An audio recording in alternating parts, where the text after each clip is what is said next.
Bendiciones, bendiciones, mis queridos hermanos. Un gusto estar con ustedes una vez más en este espacio, el canal del predicador, la voz que clama en el desierto, un espacio de formación ministerial, un lugar donde aprendemos doctrinas bíblicas y teología, escatología, nivel avanzado para formación de aquellos que quieren ser ministros de nuestro Señor en algún futuro, siempre y cuando estudies cada día, por supuesto, y totalmente gratis aquí en Facebook.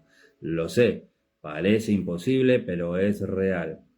Hoy quiero compartir con ustedes un mensaje, una reflexión y un testimonio bastante interesante y consecuencias muy severas que tenemos y que vemos en la actualidad a causa de esta doctrina de cristianos endemoniados, ¿sí? No vamos a hablar de la gente del mundo, sino de esta doctrina falsa que habla de cristianos endemoniados. Está trayendo consecuencias y la estamos empezando a ver hoy día. Y es muy probable que lo continuemos viendo porque esta doctrina se ha generalizado en muchas iglesias donde ya no soy yo el responsable de mis acciones, no soy yo el culpable de mis pensamientos y de todo lo que yo hago. Es un demonio. El demonio se apoderó de mí porque fui débil en la fe, porque dejé de orar, porque dejé de buscar a mi Señor y entonces le di ese poder, esa autoridad a Satanás y sus legiones para que se apodere de mi cuerpo y me haga cometer errores. Pero la pregunta que nos hacemos los verdaderos discípulos de Cristo ¿es un cristiano poseído por demonio o es un corazón apóstata? Interesante, ¿verdad? Hay un hombre, un falso ministro, un falso pastor llamado José Ramírez. Tal vez tú lo conozcas, tal vez has oído la noticia de esta persona, ¿sí? José Ramírez. Este personaje cometió un acto vergonzoso siendo pastor de su localidad, creo que en el país de Colombia. Este varón, ¿sí? Abusó de una menor de edad, hijastra de él, y ahora está cumpliendo una condena de 43 años y 6 meses, ¿sí? El pastor José Ramírez. Así lo encuentras en internet, tiene 2 nombres más, pero bueno, más fácil me resultó José Ramírez.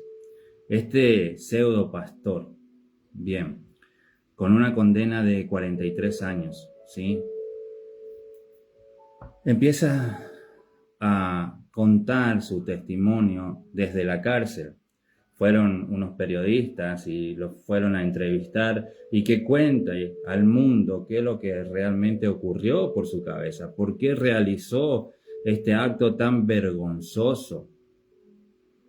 Y es interesante que se esconde todo el tiempo en esta falsa doctrina de posesión demoníaca. ¿Entienden por qué digo las consecuencias de una mala doctrina, de un evangelio ya no diluido, sino un evangelio diferente? La entrevista duró aproximadamente 1 hora, 1 hora y un poco más, donde en ningún momento mostró rasgos de arrepentimiento. En ningún momento mostró rasgos de misericordia o compasión por su víctima. Y es impresionante. Pero lo que quiero recalcar es las cosas que decía y cómo justificaba sus acciones, ¿sí? Culpándole a Satanás. Y de hecho usaba unos versículos bíblicos.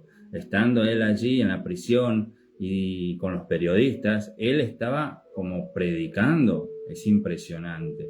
Por eso digo, ¿es un cristiano poseído o es un corazón apóstata? Un corazón endurecido donde ya el Espíritu Santo dejó de trabajar en él.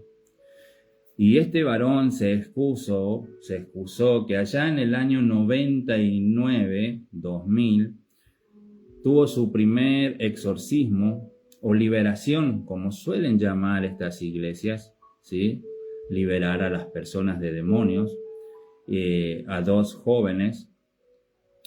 Y desde entonces empezó su guerra espiritual contra los demonios, como que estos demonios lo tuvieron a él de punta, ¿verdad?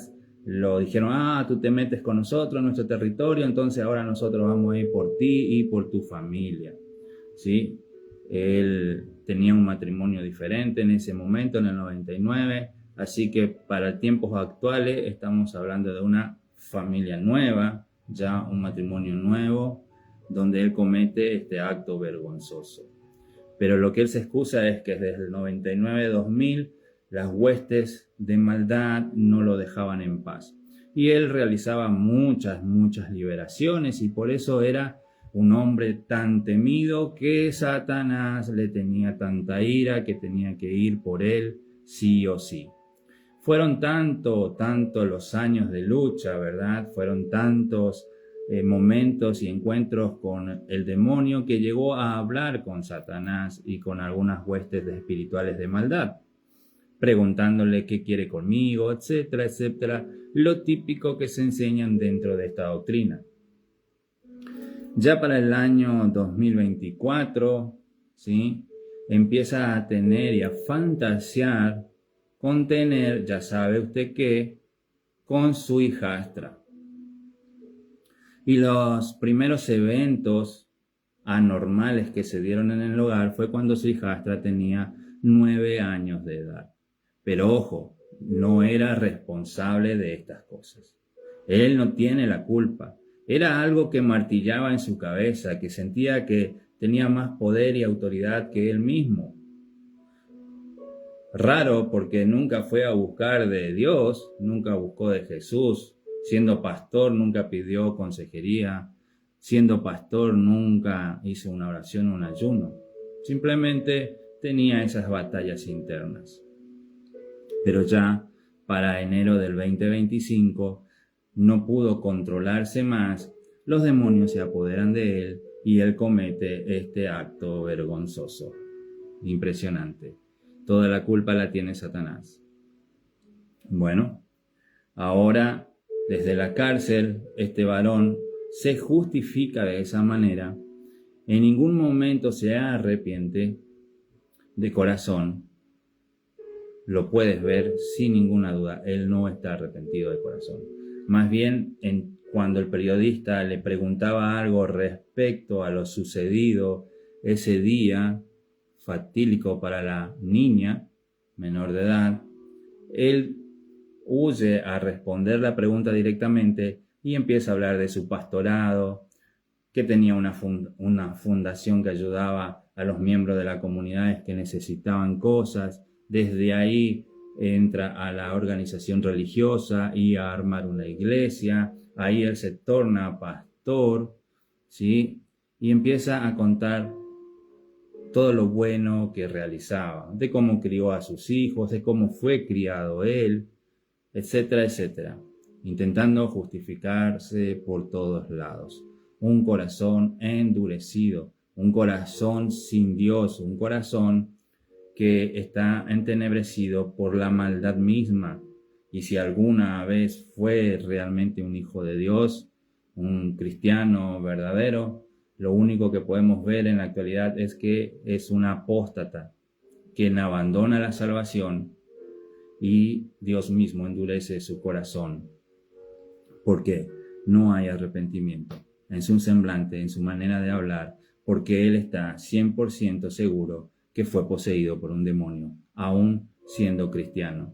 Que en otras palabras, esta doctrina lo único que está enseñando a los hermanos es que el demonio tiene más poder que Jesucristo, que Satanás tiene más poder que Dios.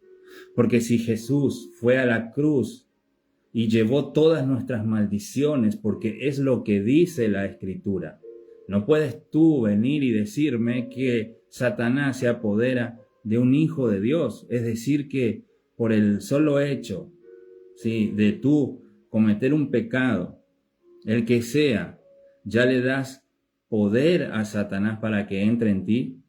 Entonces Dios no tiene poder para cumplir su palabra que dice que tú tienes el sello de Dios, el Espíritu Santo en tu vida, que eres una persona de bendición y para bendecir y que ya no hay maldiciones sobre tu vida. Dios no puede cumplir esas palabras. Impresionante, mis hermanos. Por eso esa doctrina es diabólica. Justifica nuestros pecados, culpándole a Satanás. Qué fácil.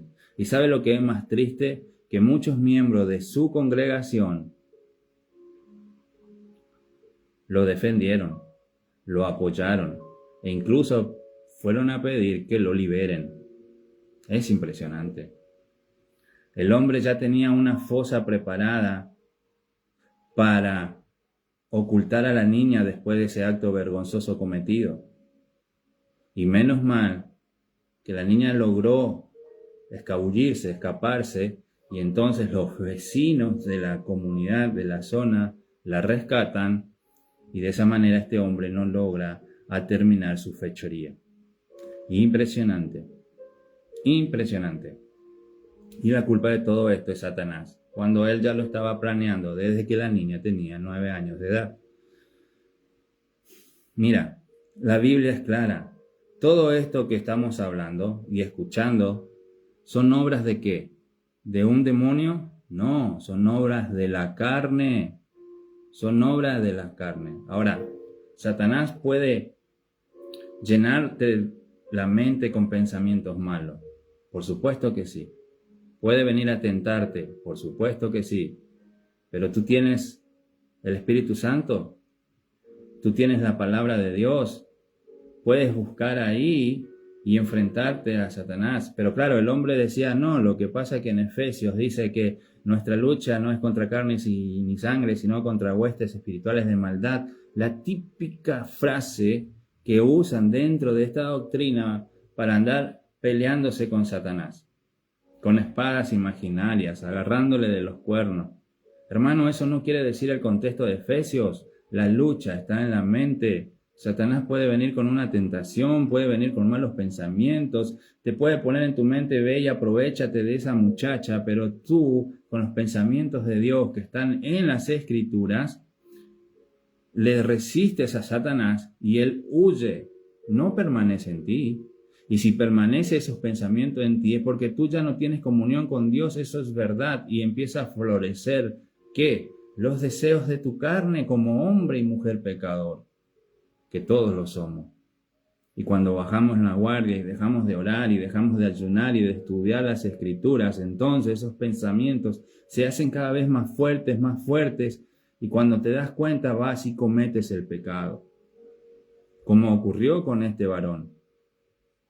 Pero no le vamos a culpar a Satanás que entró dentro de mí y me pudo controlar para cometer eso. No, tú dejaste la comunión con Dios, le diste oído a Satanás, ¿sí? Llenaste tu corazón y cometiste el pecado. Tú lo cometiste. Él lo cometió. No un demonio. No un demonio. Vamos a leer unos versículos que nos van a aclarar el tema sobre un corazón apóstata, un corazón endurecido. Hebreos capítulo 3, versículo 13 dice, para que ninguno de vosotros se endurezca por el engaño del pecado. No dice para que ninguno de vosotros sea poseído por un demonio a causa del pecado. No dice eso, ¿verdad que no?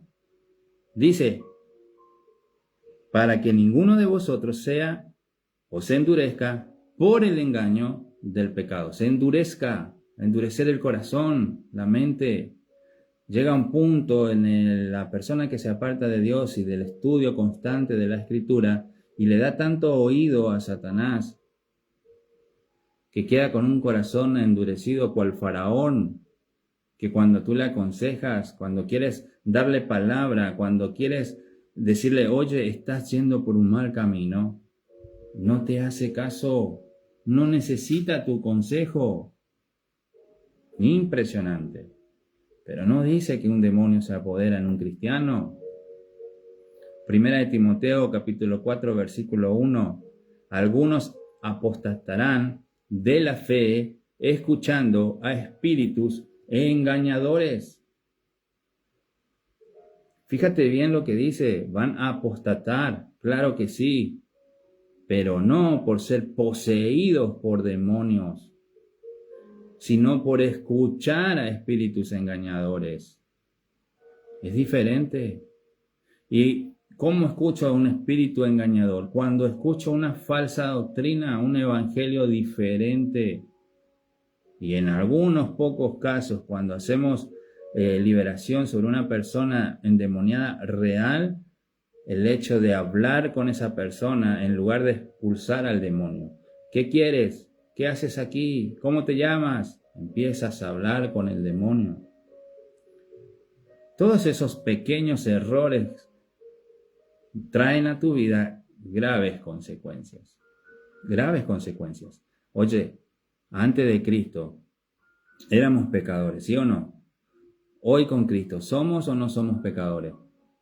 ¿Tienes esa respuesta? La respuesta bíblica es sí. Seguimos siendo pecadores. Ahora, no vivimos en un pecado recurrente porque tenemos a Cristo, tenemos al Espíritu Santo. Nuestra inclinación siempre va a ser el mal porque nuestra carne quiere hacer el mal. Pero ahora que hemos nacido de nuevo y somos parte de la comunión con Cristo, somos vivificados en el Espíritu, va a haber una contienda y una lucha constante entre la carne y el Espíritu.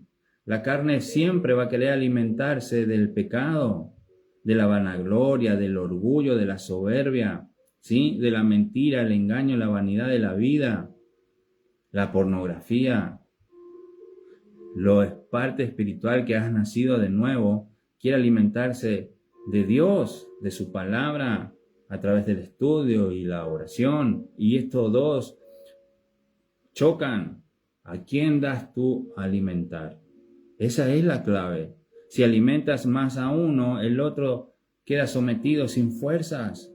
Y obviamente este varón le alimentó a la carne, enfrió su espíritu, puso triste al Espíritu Santo.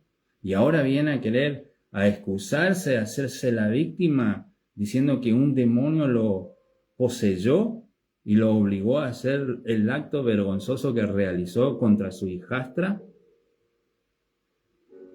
¿Entiendes las consecuencias de una falsa doctrina? De por qué nosotros en el Ministerio Camino Eterno y en el canal El Predicador, la voz que clama en un desierto, te enseñamos Biblia constante todos los días, porque si caemos en falsas enseñanzas, vamos a excusarnos de nuestras responsabilidades y vivimos por la vida como inocentes. Yo no fui.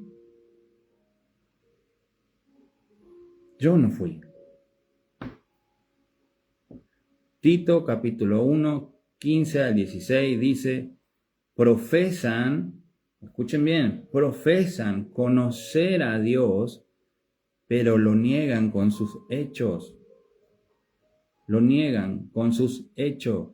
Profesan ser pastor, pero con sus hechos lo niegan. Sus hechos, no sus demonios. Así que aquí vemos la consecuencia. Y a un hombre apóstata con un corazón duro, utilizando una falsa doctrina para excusarse ante la sociedad e intentar que le bajen la pena. Eso es la consecuencia de una falsa enseñanza. Y esto solo va a ser el principio. Porque esta doctrina no ha terminado. Esta doctrina apenas va tomando impulso. Pronto vas a ver a más pastores cometiendo actos vergonzosos como adulterio, fornicación, abusos, y se va a excusar de esta doctrina. Y no va a faltar aquellos que lo van a defender. Y eso es lamentable. Y oye bien lo que te digo. Tú te puedes excusar delante de la sociedad. Tú puedes convencer al mundo que no eres responsable de tus actos porque un demonio te ha obligado. Lo puedes hacer, pero delante del Creador, de nuestro Señor, no te vas a excusar. Él conoce nuestro corazón. Él conoce nuestras debilidades. Y es por eso que tenemos al Espíritu Santo. Y cuando vienen pensamientos negativos a nuestras vidas, debemos urgentemente recorrer a Dios y a los hermanos para consejería, para no desmayarnos, para no alimentar la carne y fortalecer sí al Espíritu, para vivir y ser luz en medio de la tiniebla y no ser absorbidos por la tiniebla. Pero si no quieres estudiar, no quieres orar, no quieres recibir consejo, no quieres que se te diga las cosas como son y prefieres entender y aprender falsas doctrinas, escuchando a espíritus engañadores, y luego cometes el pecado y te justificas diciendo que no fuiste tú, ok, quizás el mundo te crea, quizás la congregación te crea. ¿Sabes a quién no le vas a convencer? A nuestro Creador. A Él no le vas a convencer. Y esto es un tema serio, mis hermanos. Así que piensa bien lo que tú haces. ¿Estás alimentando tu carne o estás buscando de Dios? Hasta aquí la reflexión. Tomemos decisiones con sabiduría. Que Dios lo bendiga en el nombre de Jesús. Hasta la próxima.